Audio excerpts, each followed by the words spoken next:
It was September 19th, 2010. It was a pretty normal night for the assault force that I was a part of, the assault force I worked with. We only work under the cover of darkness.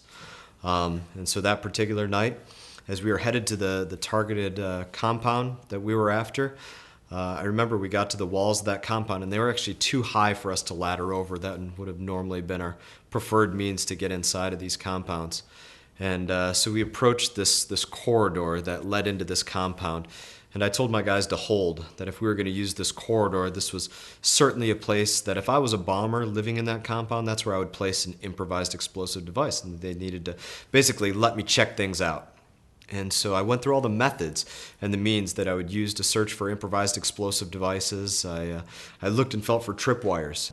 Eventually I got down on my hands and knees and I started looking for any signs of disturbed earth on the ground. I started looking for batteries and wires and anything that I thought might be out of place, and I didn't find or see anything. So eventually I stood back up and I took a couple steps past the area that I had searched, and that device that I thought was there pretty much found me. I can remember it vividly in my mind. It was this blinding flash that occurred, and it felt like this uppercut from some heavyweight boxer had landed on my chin. And it wasn't like the movies, where people portray it as they hear this click and they have time to sit there and think, oh no, what's about to happen? It happened immediately, just as quick as you turn on the lights.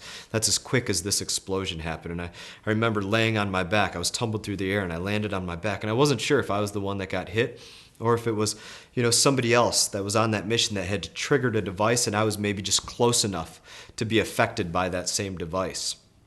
And as I'm laying there, I can hear it through my comms. My men, they're radioing up my call sign. They're saying that EOD was hit. That was my call sign.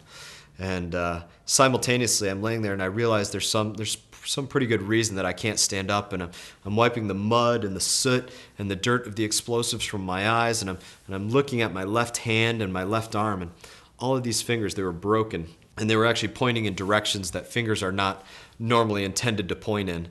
And it was pretty much right at that moment that I realized, okay, this is real for me. I'm the one that got hit here. And I remember specifically, it was right about that time that my men, they got to me and they started rendering aid to me. It was pretty much the most painful thing that I can ever remember in my life, them placing tourniquets on what was left of my legs and what was left of my arm to stop me from hemorrhaging out on that battlefield. And right about that time, they moved me onto a stretcher, basically in advance of transporting me back to the helicopters, which we had recently departed. And I can remember I was joking a little bit with my guys at the time. I was completely serious, but I was joking with them. I said, I really hope that I did a good job in leading and clearing the way from the landing zone that we came in on to where our target was at. Because I knew my guys, they were going to take the exact same route back to those helicopters.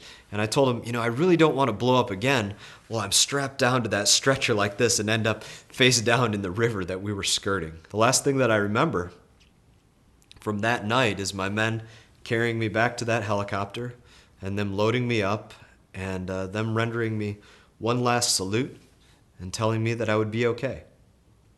And I like to think that that's the most important part of that night, is them telling me that I would be okay, because I like to think that today I am.